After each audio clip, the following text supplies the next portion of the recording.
लक्ष द्या. Quality of good estimator. एस्टिमेटरच्या क्वालिटीज बघायच्यात आपल्याला. एस्टिमेटर कसा असावा? कसा असावा? चांगला असावा. चांगला म्हणजे फिजिकल गोरा धष्टपुष्ट असं काही आहे का? नाही. तो कसा असला तरी चालेल, पण तो त्याच्या स्किलमध्ये मात्र चांगला असावा.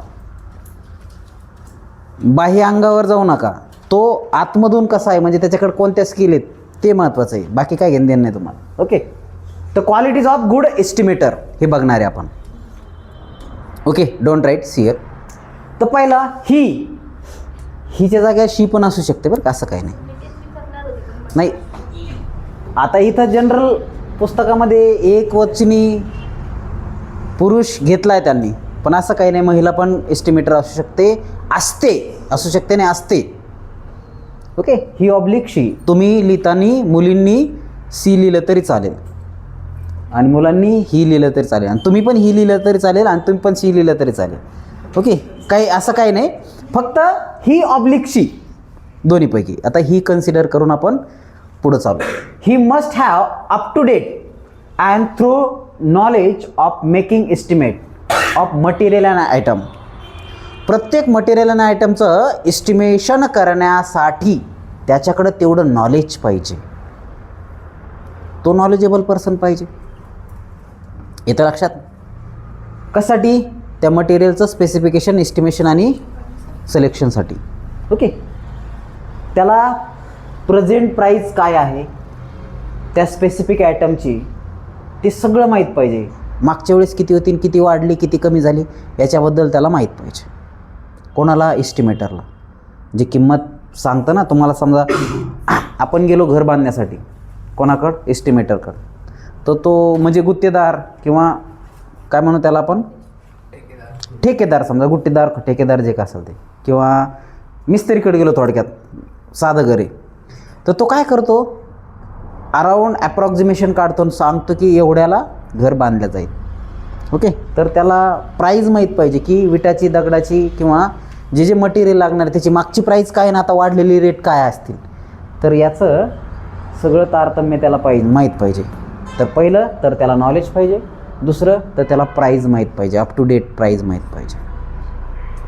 त्याच्यानंतर he or she should have foresight of fluctuation of availability of different material or item in the market. त्याच्यामध्ये जर समजा व्हेरिएशन आलं किंवा फ्लक्च्युएशन आलं, शॉर्टेज आलं किंवा त्याची पॉसिबिलिटी, याची पण त्याला माहिती पाहिजे किंवा अंदाज असावी की फ्लक्च्युएशन. बघा कधी कधी काय होतं, सगळं व्यवस्थित असताना अचानक कुठंतरी तिथं रस्त्याचं काम चालू असताना ट्रक तुमची घरापर्यंत येऊ शकत नाही.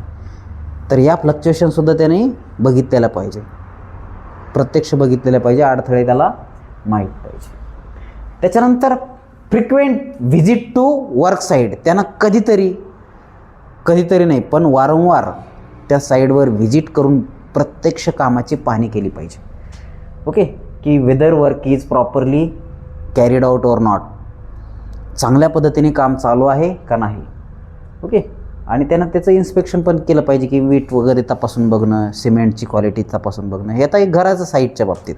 इलेक्ट्रिकलच्या साईटच्या बाबतीत बी एखादं कंडक्टर बघायचं, त्याचं गेज प्रॉपर आहे का नाही हे चेकआउट करणं, इन्सुलेशन लेवल चेकआउट करणं, टेस्टिंग करणं, ह्या फ्रिक्वेंटली मधामधात येऊन चेक करून जाणं. हे कोणाचं काम पाहिजे? एस्टिमेटरचं. त्या लेवलचा एस्टिमेटर पाहिजे. त्याच्यानंतर प्रिव्हिलिंग डिझाईन आणि ते प्रिव्हिलिंग अप टू डेट पाहिजे सगळं. ओके. जो काय मॅप तुम्ही बनवणार आहे, ड्रॉईंग करणार आहे, पॉवर पॉईंट, सब पॉईंट ज्या मॅपनुसारच चालू आहे का नाही हे बघण्यासाठी त्यानं व्हिजिट केली पाहिजे आणि त्यांनी चेकआउट केलं पाहिजे. त्याला चांगला एक्सपिरियन्स पाहिजे, त्याची चांगली इमेज पण पाहिजे, माणूस पण चांगला पाहिजे तो.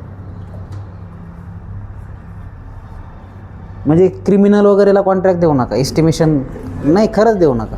त्याचा काय भरोसा आहे. पुन्हा म्हणजे काम स्किल पर्सन आहे आणि मधातच त्याने काहीतरी एखाद्याला भोक्सिलन गेला तो निघून, अवघड व्हायचं ना.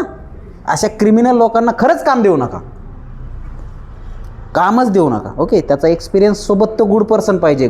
चांगल्या पर्सनला काम द्या. काय सांगता येतं म्हणजे वर्क चांगलं चालू आहे, त्याचं काहीतरी तिकडं मॅटर झालं, ते तिथून जेलमध्ये गेला आणि तुमचं काम बंद पडलं. मग आता बऱ्याच वेळेस असं होतं की मला काय करायचं, तो कसा आहे काय, मला माझ्या कामाशी मतलब.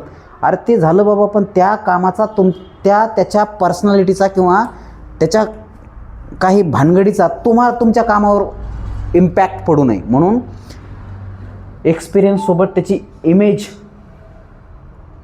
पण चांगली पाहिजे.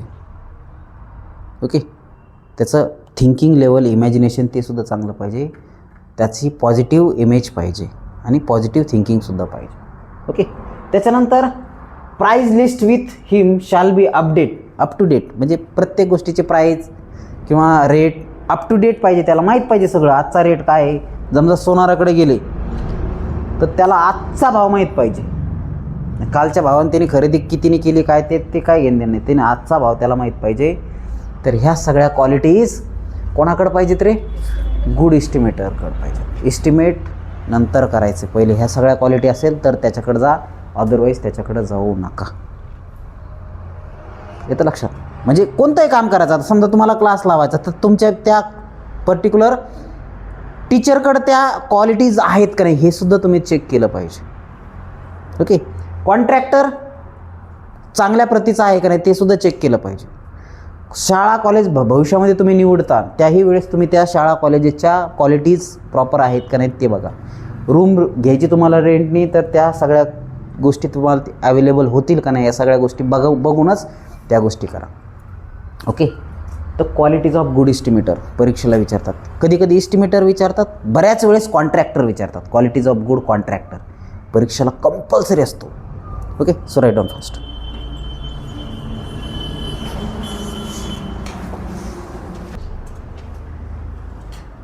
बघा, essential element of estimating and costing. मग कोणकोणते एलिमेंट किंवा कोणकोणत्या गोष्टी आपण एस्टिमेशन अँड कॉस्टिंगसाठी कन्सिडर करतो ते आपल्याला बघायचे. तर 3 गोष्टी आहेत. त्यातलं पहिलं आहे purpose of estimating and costing. तरी सकाळी आपण याच्या अगोदरच्या एपिसोडमध्ये आपण बघितलं purpose of estimating and costing. Purpose काय आहे किंवा किती मटेरियल लागतं आहे याचा एक अंदाज येतो आपल्याला. ओके, कोणकोणत्या मटेरियल आहे त्याचं कंपॅरेटिव्ह ह्या सगळ्या गोष्टीचा अंदाज येतो. ओके, त्याचं एम काय आहे आणि त्याचं वर्क एक्झिक्युशन कशी करायची त्याची प्लॅनिंग. तर हे काय आहे? Purpose of estimating and costing. येतं लक्षात? त्याच्यानंतर दुसरा पार्ट आहे things required by the estimator for estimating. कोणकोणत्या गोष्टी एस्टिमेटरला लागणार आहेत एस्टिमेट करण्यासाठी. ओके, एस्टिमेशन म्हणजे काय? काय एस्टिमेशन म्हणजे व्हॅल्यूज फाइंड करायचे, किती किंमत लागते, अंदाजे काय त्याची किंमत किंवा खर्च. एस्टिमेशन अँड कॉस्टिंगचा पार्ट. ओके, तर काय काय लागणार आहे? Things required by the estimator for estimating. Estimate करण्यासाठी कोणत्या गोष्टी लागणार आहेत? कोणकोणत्या गोष्टी लागणार? बरंच काय काय लागणार आहे. स्पेसिफिकेशन्स लागतील, सिम्बॉल्स लागतील, ड्रॉइंग लागतील, डायमेन्शन्स लागतील. ओके, किती साईजचे हॉल आहेत, कसे वायरिंग करायची या पद्धतीचं इथं काय लागेल? स्पेसिफिकेशन वगैरे लागेल. त्याच्यानंतर types of wiring method. Electrical contractor वायरिंगचा असेल तर वायरिंग मेथड्स कोणत्या टाईपची आहे, कोणत्या टाईपचे मटेरियल आहे, त्याचा रूट कसा आहे, अर्थिंग कुठं कनेक्टेड आहे. त्याच्यानंतर number of points, half point, sub point, power point. त्याच्यानंतर ड्रॉइंगची डायग्राम, अर्थिंग, सेफ्टी नॉर्म्स हे सगळे. त्याच्यानंतर number of circuit, number of sub circuit, power circuit ह्या सगळ्या गोष्टी लागतील. त्याच्यानंतर ओपन स्पेस, बाथरूम, गॅलरी याच्या स्पेस त्याचे पॉईंट कन्सिडर करावं लागतील. त्याच्यानंतर लाईट अँड पॉवर पॉईंट, किती लाईट पॉईंट आहे, किती पॉवर पॉईंट आहेत, किचनमध्ये आहे का, बेडरूममध्ये आहे का, हॉलमध्ये आहे का. तर या पद्धतीनं हे करावं लागेल. अजून मटेरियल, कोणकोणतं मटेरियल लागेल, किती साईजचं मटेरियल लागेल, त्याची क्वालिटी, क्वांटिटी, मॅन्युफॅक्चरिंग कंपनी, असे खूप साऱ्या गोष्टी लागतील. ह्या सगळ्या गोष्टीचा विचार करावा लागेल. कोणाला? एस्टिमेटरला. कशासाठी? एस्टिमेट करण्यासाठी. समजतंय? एस्टिमेट करण्यासाठी ह्या सगळ्या गोष्टीचा विचार करावा लागेल. ओके, हे इसेन्शियल एलिमेंटमध्ये मोडतं, हे गरजेचंच आहे. त्याच्यानंतर परफॉर्म फॉर मार्केट एस्टिमेट. आता बघा, मार्केट एस्टिमेट तुम्हाला बनवायचं आहे तर काय करणार तुम्ही? अशा पद्धतीचे हे असतात बघा. एस्टिमेट जर करायचं असेल तर असे सिरियल नंबर असते, नेम ऑफ स्पेसिफिकेशन म्हणजे तुम्हाला आता समजा सिमेंट, वाळू किंवा वायर लागतंय, वायर लागतंय. किती वायर लागतंय? किती लागतंय? 100 मीटर. काय किंमत आहे? 5 रुपीज पर मीटर. किती रुपये झाले? 500 रुपये. अशा पद्धतीनं एक्झाम्पल दिलं मी. येतं लक्षात? वायर लागतंय, 100 मीटर लागतंय, 5 रुपये पर मीटर आहे, 500 रुपये. अशा पद्धतीचे तुम्ही बघितलं असतं ना, तुम्हाला बिल देताना याच पद्धतीने देते ना. तर हे एस्टिमेशन आहे. त्याच्यामध्ये परत काही डिस्काउंट वगैरे तुम्ही पुन्हा मागून घेतात किंवा उधारी असेल ते बाकी जमा वगैरे ते पण मेन्शन करता ना. So these are the estimating process. आता याच्या खाली हे झालं नॉर्मल कशाचं? मटेरियलचं. त्याच्यानंतर टोटल कॉस्ट किती लागणार त्याची सगळ्यांची बेरीज करतात. हे झालं वायर. त्याच्यानंतर केबल किंवा अर्थिंग प्लेट. केबल किती लागतंय? 50 मीटरचंच केबल लागतंय. कोणतं? 3 कोअर केबल आहे. Okay, 3 core. त्याच्यानंतर काय रेट आहे त्याचा? समजा 500 रुपये पर मीटर. तर मग किती वाढवलं? 500 गुणिले 50 किती? 5 5 25, 25,000. ओके. अरे 5 10 50 बरोबर आहे ना? 25,000 रुपये. केबल कोणतं? मोठं केबल आहे, डायरेक्ट डीपीला लावायचं केबल. अशा पद्धतीचं उदाहरण दिलं बरं का मी. असू दे, तुम्ही वेगळं स्पेसिफिकेशन घेऊ शकतात. मग खाली असे 1 2 3 सगळे आयटम. त्याच्यानंतर टोटल बेरीज याची टोटल कॉस्ट किती येते ते इथं कॅल्क्युलेट केल्या जाणार. त्याच्यानंतर लेबर चार्ज. लेबर किती घेणार ते बसवण्यासाठी किंवा हे फिक्स करण्यासाठी ते आपण कन्सिडर करणार. त्याच्यानंतर कंटिंजन्सी म्हणजे या व्यतिरिक्त काही चार्जेस किंवा मिसलेनियस शब्दसुद्धा वापरतात त्याच्यात, ते चार्जेस. त्याच्यानंतर 10% कॉस्ट ऑफ अनफॉर्सिन. याच्या व्यतिरिक्त 10% काही अकस्मातपणे किंवा गोष्टी जर आल्या समोर तर 10% कॉस्ट अजून वाढून सांगायचा. आणि त्याच्यानंतर टोटल ग्रँड टोटल सगळ्याची टोटल करायची. आणि हे असेल तुमचं एस्टिमेशन. समजा 40,000चं मटेरियल झालं. किती? 40,000चं. लेबर मला काय म्हणतं? 4,000 रुपये घेईल मी फिट करायला. त्याच्यानंतर अजून चार्जेस कंटिन्युअन्सी अजून काही चार्जेस असेल तर 3,000चे चार्ज घेतले आपण. 10% याला कन्सिडर केलं म्हणजे किती? 47,000ला 10% म्हणजे 4,700. ओके. तर हे टोटल किती आलं? हे टोटल किती आलं? 47 + 4700 5,700. 51,700 बरोबर आहे. ठीक आहे, असेल काय, मला वाटतं तेवढंच होतं. तर ही आली कॉस्ट. हे झालं एस्टिमेशन. ओके. मग तिथं खाली काय करायचं आहे? Signature of estimator. मग ते एस्टिमेशन बरोबर आहे की नाही ते व्हेरीफायरचं सिग्नेचर आणि ऑथॉरिटी सिग्नेचर. अशा पद्धतीने ही प्रोसेस झाल्याच्यानंतर मग ते कोणाला दिलं जातं आहे? त्या पर्टिक्युलर व्यक्तीला द्यायला जातं जो कॉन्ट्रॅक्ट देणार आहे. जो कॉन्ट्रॅक्ट देणार आहे. ओके. ऑथॉरिटी म्हणजे कोण आहे? कॉन्ट्रॅक्टर आहे. व्हेरीफायर म्हणजे व्हेरीफाय करणारा. आणि एस्टिमेटर काय करतं आहे?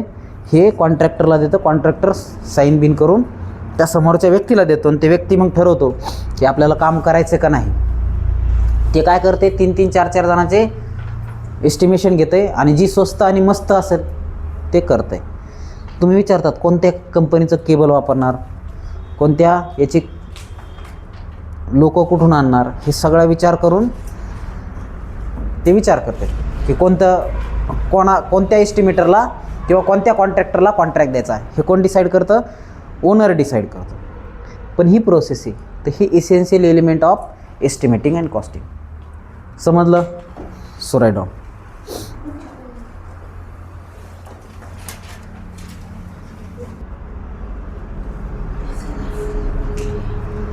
बघा, एस्टिमेट करताना या सगळ्या गोष्टी आपल्याला करायच्यात 1 बाय 1. ओके. एस्टिमेट करताना ह्या सगळ्या गोष्टी आपल्याला करायच्यात. काय करायचं रे?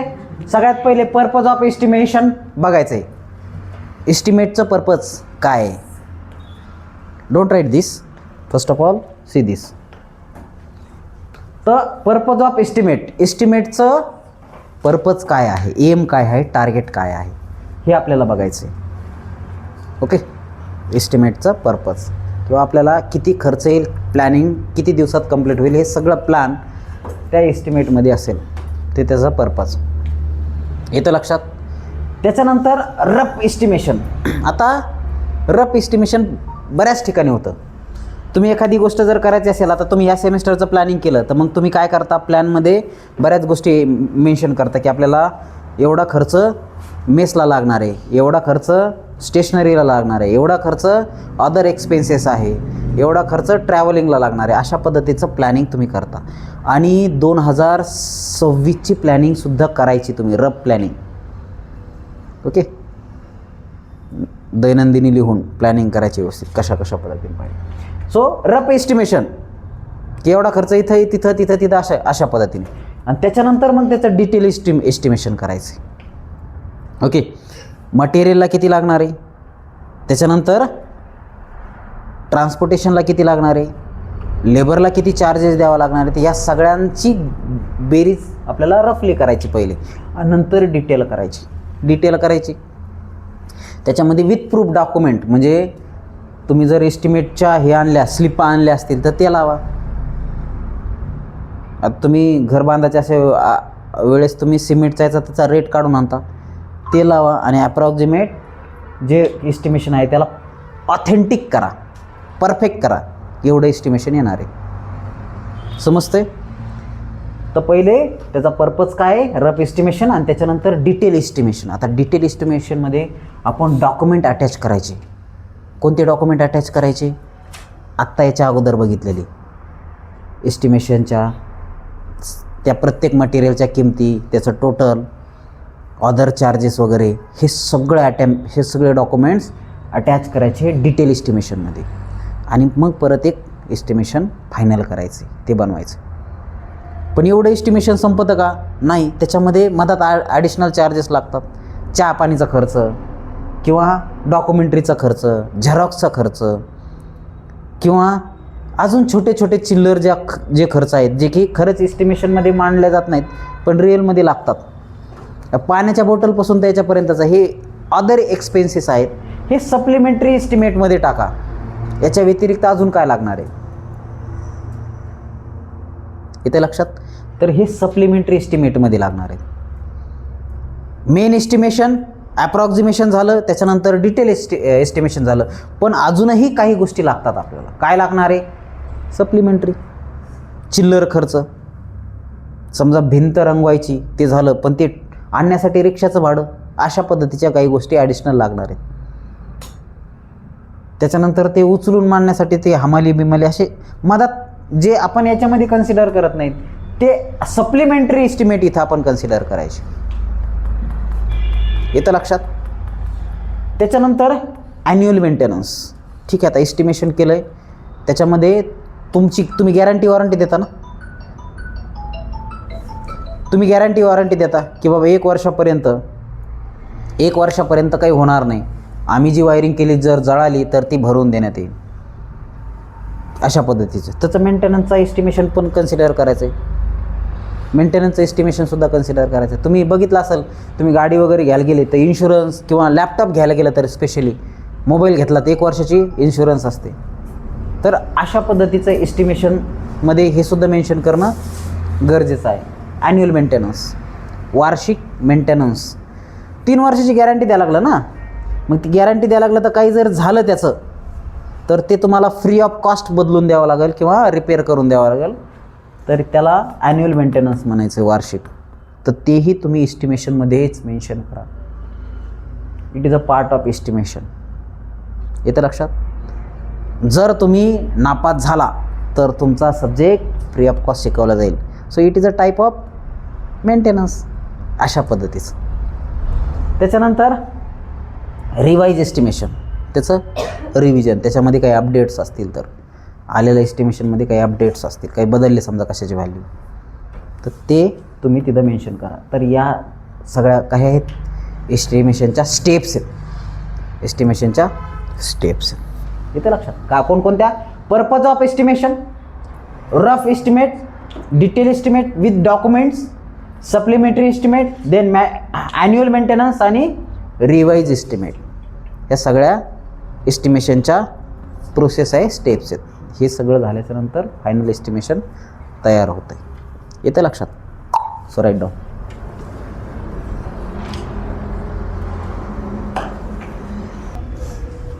लक्ष द्या. Factor to be consider while preparation of a detail estimate and economical execution of work. म्हणजे कोणकोणते फॅक्टर्स आहेत जे आपल्याला कन्सिडर करावं लागतील कशाच्या वेळेस? एस्टिमेशनच्या वेळेस आणि इकॉनॉमिकल म्हणजे स्वस्तात मस्त वर्क करण्याच्या प्रोसेससाठी. ते आपल्याला फॅक्टर्स बघायचे. ओके, ते फॅक्टर्स बघायचे. तर खूप सारे फॅक्टर्स आहेत. हे 5-6 फॅक्टर तुम्हाला इथं दिलेले आहेत जे अति महत्त्वाचे आहेत. तर पहिला फॅक्टर आहे, most important factor is site selection. बघा, काम कुठं आहे हे महत्त्वाचं आहे. कशा पद्धतीचं काम आहे ते जाऊन बघणं आणि त्याच्यानंतरच काम घ्यायचं. ओके, नाही तर आपल्याला माहिती आहे एका रूमची वायरिंग करायची अशा पद्धतीचं असेल आणि ते जर काम अशा ठिकाणी असेल की तिचं करण्यासारखं नाही तर ते करू नका.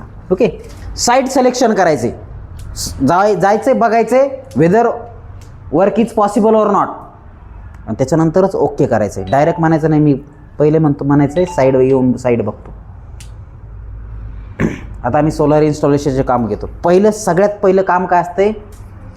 Side visit. कुठं रूफटॉपवर बसवायचं आहे, नेमकं कशा पद्धतीने बसवायचं याची साईड व्हिजिट झाल्याशिवाय काम घेत नाहीत. So first important factor is site selection and location of project. Okay, त्याच्यानंतर दुसरं आहे तुमच्याकडं manpower, semi skill person, non skill person हे सगळे आहेत का? नाही तर सगळेच इंजिनिअरिंग काम करणार एक नाही चालेल का? नाही. वर्कर पाहिजे, हेल्पर पाहिजे, टेक्निशियन पाहिजे, सुपरवायझर्स पाहिजेत. तर या पद्धतीचे सगळ्या पद्धतीचे लेबर्स तुम्हाला तिथे अवेलेबल पाहिजे. तर हे सेकंड कन्सिडरेशन आहे, हे सेकंड फॅक्टर आहे. पहिला फॅक्टर काय आहे? Site selection. ओके, दुसरा फॅक्टर काय आहे? Labour availability. मग skill, non skill, semi skill सगळे लेबर अवेलेबिलिटी, हा दुसरा फॅक्टर आहे. त्याच्यानंतर तिसरा transportation facility of material. Site बघितली, माणसं आहेत, पण ते आणायलाच ट्रकच जात नाही, तिथं रस्ताच नाही. तर ट्रान्सपोर्टेशन फॅसिलिटीसुद्धा हा एक महत्त्वाचा फॅक्टर आहे while estimate and economical execution of work. त्याच्यानंतर क्वालिटी ऑफ मटेरियल्स. मटेरियलची क्वालिटी कशा पद्धतीची आहे हा एक महत्त्वाचा फॅक्टर आहे. Quality as well as quantity of material. किती क्वांटिटीमध्ये लागणार आहे त्या मटेरियलची क्वालिटी कशी. जेवढं मटेरियलची क्वालिटी चांगली, कॉस्ट वाढेल पण वर्क पण चांगलं एक्झिक्यूट होईल. येतं लक्षात? पण ते तुम्हाला कॉस्ट कटिंग म्हणजे इकॉनॉमिकल करायचं आहे. तर मग इकॉनॉमीमध्ये कसं बसतं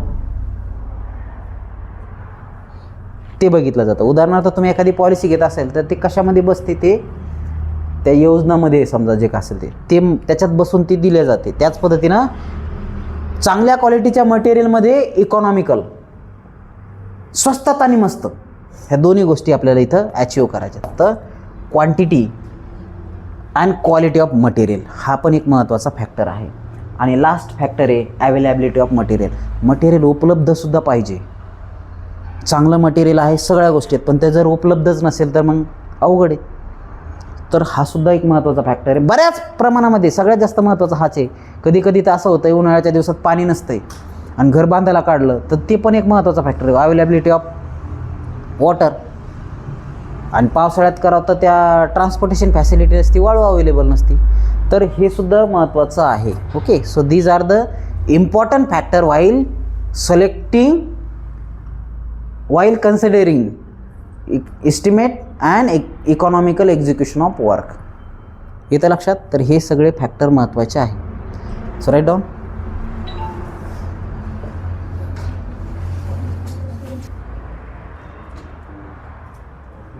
आता आपण कॉन्ट्रॅक्टरबद्दल बघणार आहेत. ओके, याच्या अगोदर आपण एस्टिमेट अँड कॉस्टिंगबद्दल बघितलं. आता आपण कॉन्ट्रॅक्टरबद्दल बघणार आहेत. Okay, second half part of topic कॉन्ट्रॅक्टरच्या गोष्टी बघणार आहेत. तर पहिलं काय? Essentials of contractor or when contract become valid. Valid contract घेतला की त्यावेळेच्या इसेन्शियल गोष्टीच काय काय आहेत ते आपण बघणार आहेत. ओके, तर कॉन्ट्रॅक्ट कधी होतो रे? ज्यावेळेस दोन्ही पार्टी राजी होतात त्यावेळेस. ओके, तर पहिलं काय रोल आहे? Parties competent to contract. दोन्ही तयार असतील तर आणि तरच तो कॉन्ट्रॅक्ट होतो, अदरवाईज कॉन्ट्रॅक्ट होईल का? नाही, फोर्सफुली होत नसतो. The consent is sed free from things, म्हणजे त्याच्यामध्ये काही गोष्टी तडजोड केलेल्या असतात. मग कोणकोणत्या? त्याच्यामध्ये समजा मी कॉन्ट्रॅक्ट घेतला तर एखाद्याच्या इन्फ्लुएन्समुळे तो कॉन्ट्रॅक्ट बंद नाही पडायला पाहिजे, एखाद्याने वाढून पैसे दिले तरी मधात कॉन्ट्रॅक्ट सोडायला नाही पाहिजे. तर ह्या गोष्टी त्याच्यात कन्सिडर केल्या जातात. ओके, मधात कॉन्ट्रॅक्ट सोडणार नाही, त्याच्यानंतर काम व्यवस्थित पूर्ण करेल, ॲडिशनल पैसे मागणार नाही. तर ह्या सगळ्या गोष्टी त्याच्यामध्ये येणं गरजेचं आहे कॉन्ट्रॅक्टमध्ये. ओके, त्याच्यानंतर definite proposal and it's acceptance. जे प्रपोजल आहे ते व्यवस्थित पाहिजे आणि ते ॲक्सेप्ट केलेलं पाहिजे. नाही तर पार्शली ॲक्सेप्टेड नाही, नाही मी हे करतो पण हे नाही माझ्याने होणार, असं नको. कॉन्ट्रॅक्ट हा क्लिअर कट पाहिजे. जर तरच्या कंडिशन नको कॉन्ट्रॅक्टमध्ये. ओके, डेफिनाईट पाहिजे, येते लक्षात. त्याच्यानंतर the consideration or object are lawful, कायदेशीररित्या पाहिजेत. कायद्याचं उल्लंघन करणारा कॉन्ट्रॅक्ट नको. कॉन्ट्रॅक्टरचं नकोच, पण कॉन्ट्रॅक्टसुद्धा कायद्याचं उल्लंघन करणारा नको. म्हणजे ॲग्रिकल्चरल लँड असेल तर पहिले नॉन ॲग्रिकल्चर एन करून घ्या, नंतरच त्याच्यावर घर बांधा. अशा पद्धतीच्या प्रोसेस. वन विभागाची जमीन असेल तर घर बांधायचं का? नाही, तर या पद्धतीने. आणि that the meaning shall be certain. Okay, तर ते त्याचा सर्टन मिनिंग फुलफिल झाला पाहिजे, त्याचा हेतू साध्य झाला पाहिजे, तर त्या कॉन्ट्रॅक्टला काहीतरी अर्थ आहे. समजलं? तर ह्या सगळ्या इसेन्शियल गोष्टी आहेत व्हॅलिड कॉन्ट्रॅक्टला कन्सिडर करायसाठी. ओके, कॉन्ट्रॅक्ट घेण्यासाठीच्या काय काय? दोन्ही पार्टी तयार पाहिजेत. त्याच्यानंतर काही गोष्टीचा इन्फ्लुएन्स त्याच्यावर नसावा, म्हणजे मधात कॉन्ट्रॅक्ट न सोडणं वगैरे वगैरे, ह्या गोष्टी फ्री पाहिजेत. त्याच्यानंतर त्याचा डेफिनेट पर्पज त्यांना ॲक्सेप्ट केला पाहिजे, टर्म्स अँड कंडिशन. त्याच्यानंतर हे कायदेशीररित्या पाहिजे. ओके, आणि सगळं कायदेशीररित्या मिनिंगफुल व्यवस्थित त्याने केलं पाहिजे. ह्या सगळ्या इसेन्शियल गोष्टी आहेत कॉन्ट्रॅक्टरच्या. झालं? त्याच्यानंतर रोल ऑफ कॉन्ट्रॅक्टर आपण बघू. हे लिहून घ्या पटकन, रोल ऑफ कॉन्ट्रॅक्टर.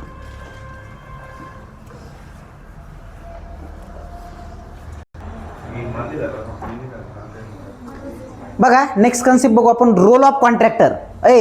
कॉन्ट्रॅक्टरची कामं काय काय असतात हे आपल्याला बघायचं आहे. काय बघायचं आहे? कॉन्ट्रॅक्टरचे कामं काय काय असतात, किंवा रोल ऑफ कॉन्ट्रॅक्टर, कॉन्ट्रॅक्टरचा काय रोल असतो ते बघायचं आहे. Don't right, share. सो त्याची तर ब्रीफ स्टडी पाहिजे, हुशार पाहिजे, तो अभ्यासू व्यक्तिमत्व असलेला माणूस पाहिजे. ओके, तर त्याचा रोल काय आहे? Brief study. त्याच्यानंतर know the category of project, कोणत्या टाईपचा प्रोजेक्ट आहे, मिनीमध्ये बसतो, मेगामध्ये बसतो, गिगामध्ये बसतो, अजून काय असेल. ओके, म्हणजे टाईप ऑफ प्रोजेक्ट त्याला माहीत पाहिजे की हा लो बजेट आहे, मिडियम बजेट आहे, बजेट कसं आहे, काय आहे. तर त्याला त्या कॅटेगरीची माहिती पाहिजे प्रोजेक्टच्या. त्याच्यानंतर सेल्फ कॅपॅबिलिटी, तो स्वतः कॅपेबल पाहिजे, फायनान्शियली, इकॉनॉमिकली. ओके, काम करण्यासाठी सक्षम पाहिजे. त्याच्यानंतर त्याच्याकडे मशीन पाहिजे, मटेरियल पाहिजे, इक्विपमेंट्स, आयटम्स, सगळ्या गोष्टी पाहिजेत, आणि त्या रेडी पाहिजेत काम करण्यासाठी, वर्क एक्झिक्युशन करण्यासाठी. इकॉनॉमिकल वर्क एक्झिक्युशनसाठी सगळ्या गोष्टी रेडी पाहिजेत. ओके, त्याचे संबंध चांगले पाहिजे कोणासोबत? सब कॉन्ट्रॅक्टरसोबत, ज्यांच्यासोबत अपॉइंटमेंट घ्यायची वगैरे, यांच्यासोबत संबंध चांगले पाहिजेत. तो त्याचा संबंध चांगले ठेवणे हा सुद्धा एक रोल आहे त्याचा, लक्षात घ्या. आणि काय काय अपॉइंटमेंट असेल त्यांनी पटकन फिक्स करायच्यात. ओके, याला भेटायचं त्याला भेटायचं, ही गोष्ट करायची ती गोष्ट करायची, जेणेकरून कामामध्ये व्यत्यय येणार नाही. Okay, to avoid the delay in the work execution. Keep contact with owner and plan accordingly. त्यानं त्या कामाच्या मालकासोबत सतत कॉन्टॅक्ट ठेवून त्या पद्धतीने प्लॅनबद्दल माहिती देऊन चर्चा करून प्लॅन एक्झिक्यूट करणं गरजेचं आहे. तो त्याचा रोल आहे.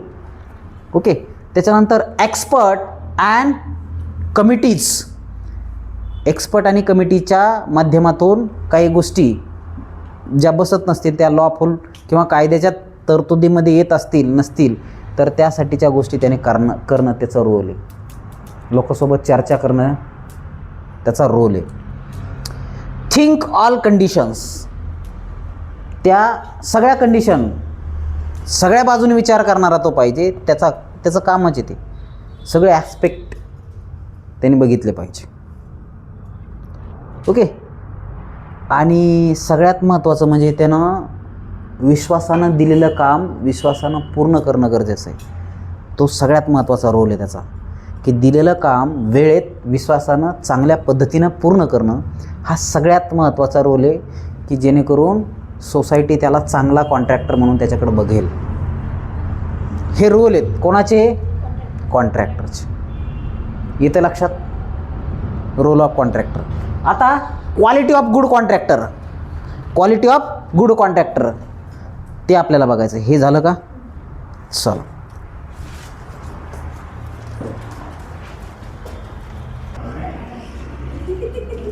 लक्ष द्या. Qualities of good contractor. कॉन्ट्रॅक्टरच्या क्वालिटीज. होय, कॉन्ट्रॅक्टर कसा असावा, त्याच्यामध्ये काय काय क्वालिटीज पाहिजे हे आपण बघणार आहेत. ही और शी और शी शुड बी क्वालिफाय. पहिले तर क्वालिफिकेशन चांगलं पाहिजे, वेल क्वालिफाईड कॉन्ट्रॅक्टर पाहिजे. ओके, त्याच्यानंतर त्याच्याकडं चांगलं नॉलेज पाहिजे.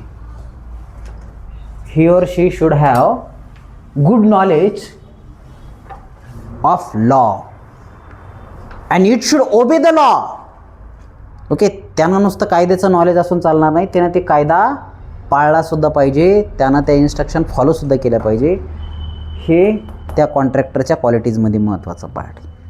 त्याच्यानंतर त्याला मार्केटची माहिती पाहिजे कॉन्ट्रॅक्टरला, की मार्केटमध्ये काय रेट चालू आहे, कशा पद्धतीने काय काय गोष्टी आहेत, त्या मार्केटचा स्टडी पाहिजे त्याला. ओके, म्हणून त्यानं वेगवेगळे ॲप बघून त्याच्या वेगवेगळ्या ठिकाणी किमती काय आहेत ते सुद्धा बघितले पाहिजे. मार्केट सर्वे, ऑनलाईन मार्केट आणि ऑफलाईन मार्केट ह्या दोन्ही गोष्टी, आणि त्याचा ॲनालिसिससुद्धा त्याच्याकडं डिटेल स्टडी पाहिजे. त्याच्यानंतर त्याची अंडरस्टँडिंग पॉवर चांगली पाहिजे. ओके, हुशार पाहिजे तो कॉन्ट्रॅक्टर. कसा पाहिजे? हुशार पाहिजे. येते लक्षात? त्याच्यानंतर फायनान्शियली स्ट्रॉंग पाहिजे. सुरुवातीला हजारो लाखो करोडो रुपये त्यानं ओतले पाहिजेत त्याच्या कॉन्ट्रॅक्टमध्ये. फायनान्शियली चांगला पाहिजे. ओके, नाही तर दिवाळी निघलेलं असेल तर मधात काम बंद पडतात.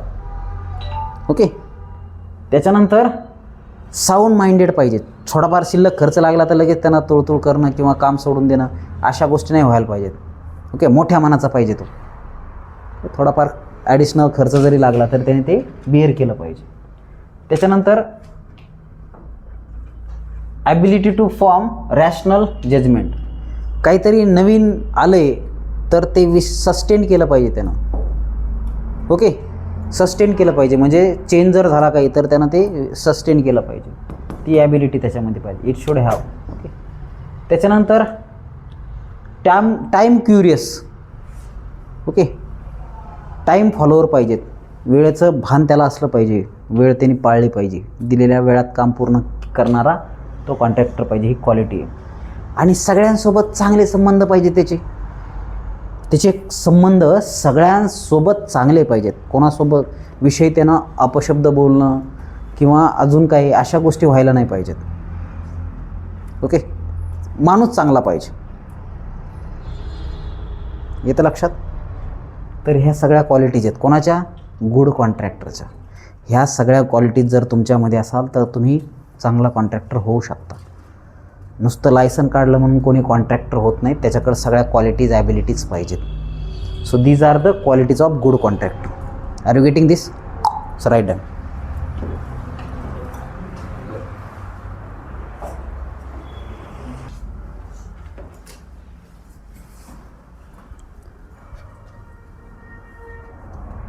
Types of contracts. लक्ष द्या, कोणकोणत्या टाईपचे कॉन्ट्रॅक्ट्स असतात. तर सगळ्यात पहिला आहे तर लमसम कॉन्ट्रॅक्ट. ओके, म्हणजे एवढा आहे अप्रॉक्सिमेटली एवढा वेळ लागणार आहे, तर एवढा पैसा, त्या टाईपच्या कॉन्ट्रॅक्टला काय म्हणतात? लमसम कॉन्ट्रॅक्ट म्हणतात. ओके, लमसम कॉन्ट्रॅक्ट म्हणजे काय? पर्टिक्युलर वेळामध्ये पर्टिक्युलर वर्क कम्प्लिशन करणं, ॲप्रॉक्सिमेट कॉस्ट. येते लक्षात? लमसम कॉन्ट्रॅक्ट म्हणजे 1 एकर नांगरणीसाठी अप्रॉक्सिमेटली एवढा खर्च येत होता, 100 एकर नांगरण्यासाठी लमसम देऊन टाका, या पद्धतीने. देखो उदाहरण दिलं मी. लमसम कॉन्ट्रॅक्ट म्हणजे ॲप्रॉक्सिमेशन असते. ओके, त्याच्यानंतर percentage rate cost. Percentage rate म्हणजे एवढे एका ब्लॉकला एवढा,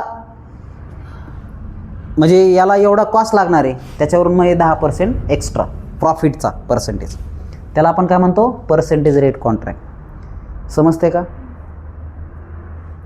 लमसम कॉन्ट्रॅक्ट म्हणजे approximate contract. Percentage rate contract म्हणजे contract plus percentage profit. Item rate contract याच्यामध्ये एका छोट्या छोट्या ब्लॉकचा जो कॉन्ट्रॅक्ट रेट असतो त्याच्यानुसार रेट डिसाईड होतो. उदाहरणार्थ समजा लाईट फिटिंगचे कामं जे आम्ही करतो त्याच्यामध्ये एका लाईट फिटिंगला 150 रुपये, काही ठिकाणी 200 रुपये घेतले जातात. ओके, तर हे ॲटम रेट कॉन्ट्रॅक्ट. किंवा फॅन दुरुस्त करायचे 150 रुपये, 100 रुपये, अशा पद्धतीचा ॲटमचा रेट, ते कॉन्ट्रॅक्ट. त्याच्यानंतर कॉस्ट प्लस पर्सेंटेज कॉन्ट्रॅक्ट. याच्यामध्ये जी कॉस्ट असते प्लस त्याचा प्रॉफिट कन्सिडर करून कॉन्ट्रॅक्ट केला जातो, त्याला कॉस्ट प्लस पर्सेंटेज कॉन्ट्रॅक्ट म्हणतात. त्याच्यानंतर target oriented contract. Okay, according to target, एवढ्या वेळात एवढा झाला तर एवढे पैसे देतो, आणि जर शिल्लक टाईम लागला तर कमी पैसे देईन, अशा पद्धतीचा कॉन्ट्रॅक्ट असतो.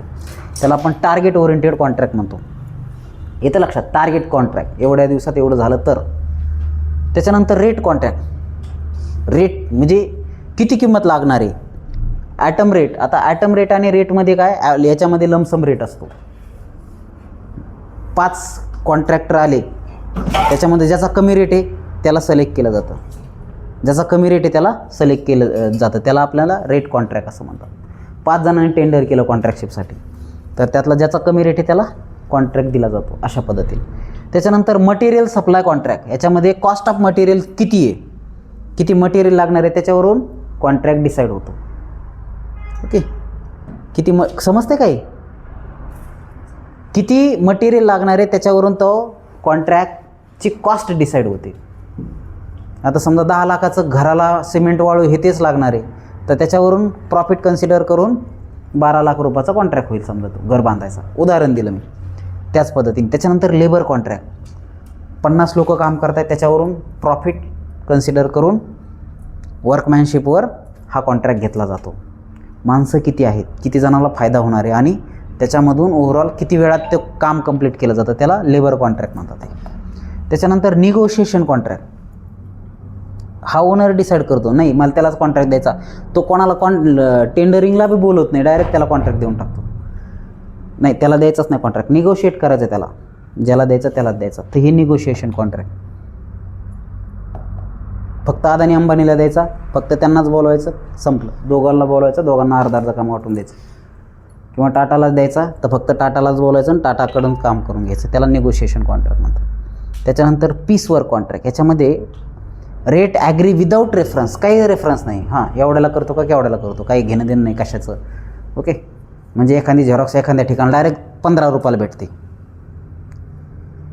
काही संबंध आहे का त्याचा? नाही, तो आडून बघण्याचा प्रकार येतो. ओके, तर पीस वर्क कॉन्ट्रॅक्ट. तर अशा पद्धतीने वेगवेगळे कॉन्ट्रॅक्ट्स आहेत, वेगवेगळ्या टाईपचे कॉन्ट्रॅक्ट. कोणकोणते कॉन्ट्रॅक्ट? लमसम कॉन्ट्रॅक्ट ॲप्रॉक्सिमेशन असते, percentage rate contract according to percentage. त्याच्यानंतर आयटम रेट कॉन्ट्रॅक्ट, त्याच्यामध्ये ओनली आयटम कन्सिडर करतो. त्याच्यानंतर कॉस्ट प्लस कॉन्ट्रॅक्ट, जी कॉस्ट लागणार आहे प्लस प्रॉफिट कन्सिडर केलं जातं. Target oriented contract, time bounded असते. त्याच्यानंतर rate contract according to item rate. आता इथं काय फरक आहे, इथं फक्त आयटम कन्सिडर केला जातो, इथं आयटममध्ये प्रॉफिट कन्सिडर केला जातो. Material supply contract, cost according to material. त्याच्यानंतर labour contract, cost according to labour and workmanship. Negotiation contract, इथं तर टेंडरच बोलवत नाही, डायरेक्ट ज्याला द्यायचं त्याला कॉन्ट्रॅक्ट दिला जातो. त्याच्यानंतर पीस वर्क कॉन्ट्रॅक्ट, याचा काही रेफरन्स नसतो, असाच काहीतरी विदाऊट रेफरन्स एखादी व्हॅल्यू असते, ती व्हॅल्यूवर दोन्ही पार्टी ॲग्री झाला कॉन्ट्रॅक्ट. इथं लक्षात. तर these are the types of contract. परीक्षेला अति महत्त्वाचा क्वेश्चनपैकी एक आहे. Okay, types of contract. आता बघा कॉन्ट्रॅक्ट डॉक्युमेंट्स. कोणकोणते डॉक्युमेंट लागणार आहेत कॉन्ट्रॅक्टरकडं? कॉन्ट्रॅक्टसाठी टायटल पेज लागणार, कंपनीचं नाव, त्याचा लोगो, त्याचा ऑर्गनायझेशन, ईमेल वगैरे हे सगळं. त्याचा इंडेक्स 1 2 3 4 5 6 की कोणत्या पेजवर काय वगैरे हे डॉक्युमेंट्स. त्याच्यानंतर टेंडर नोटीस, कधी टेंडर निघालं होतं, त्याची नोटीस कुठं पेपरमध्ये आली होती ती डिटेल. त्याच्यानंतर टेंडर ॲक्सेप्ट केलं का, letter of acceptance of tender, tender कधी ॲक्सेप्ट केलं, त्याची डेट. त्याच्यानंतर काय रिटर्न ऑर्डर ॲक्सेप्ट केलेलं ते. त्याच्यानंतर सर्टिफिकेशन ऑफ रेट, कोणत्या रेटनी टेंडर ॲक्सेप्ट केलं ते. त्याच्यानंतर टेंडर फॉर्म, टेंडरचा फॉर्म. ह्या सगळ्या गोष्टी तिथं डॉक्युमेंट्स पाहिजे. आता कंडिशन फॉर कॉन्ट्रॅक्ट, काय काय कंडिशन पाहिजे रे, ह्या कंडिशन आहेत. मग त्याचं सिक्युरिटी डिपॉझिट पाहिजे. ओके. त्याच्यानंतर डिले, किती वेळात कॉन्ट्रॅक्ट कंप्लीट करतो ते मेन्शन पाहिजे. त्याच्यानंतर रोल ऑफ सिक्युरिटी डिपॉझिट, काय रोल आहे, जर समजा कॉन्ट्रॅक्ट नाहीच वेळात कंप्लीट झाला तर सिक्युरिटी डिपॉझिट जाईन का राहीन, हे सगळं त्याच्यात मेन्शन पाहिजे. त्याच्यानंतर जर नाहीच कॉन्ट्रॅक्ट कंप्लीट झाला तर कंपन्सेशन काही वापस द्यावं लागेल का, ते मेन्शन पाहिजे. त्याच्यानंतर एक्सटेन्शन टाईम, जर समजा नाही कंप्लीट झाला तर टाईम वाढून भेटेन का. तर ह्या सगळ्या गोष्टी, सर्टिफिकेशन ऑफ कम्प्लिशन वगैरे. त्याच्यानंतर पेमेंट बिल, मटेरियल आणि work execution according to specification, ह्या सगळ्या गोष्टी कंडिशनमध्ये येतात. ह्या त्यामध्ये रिटर्न पाहिजेत. ओके, हे डॉक्युमेंटचा पार्ट आहे. आता याच्या व्यतिरिक्त अजून काय डॉक्युमेंट लागणार, ॲडिशनल कंडिशन, जर काही एन्व्हायरमेंट अदर कंडिशन आले तर त्या मेन्शन पाहिजेत.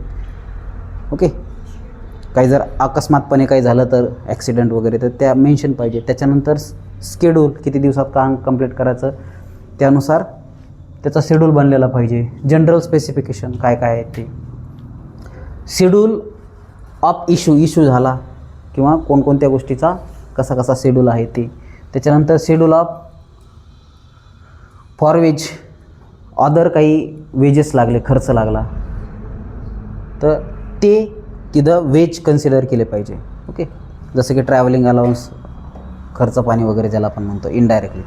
तर कंप्लीट सेट ऑफ ड्रॉईंगसुद्धा कशामध्ये येते, डॉक्युमेंट्समध्ये, हे लिखित स्वरूपात पाहिजे. तर ह्या सगळ्या गोष्टी कशामध्ये येतात, कॉन्ट्रॅक्ट डॉक्युमेंट्समध्ये येतात. परीक्षेला हे विचारतात, एखाद्या वेळेस हे विचारू शकतात, पण हे मात्र परीक्षेला विचारतात म्हणजे विचारतातच. येते लक्षात. So write down fast.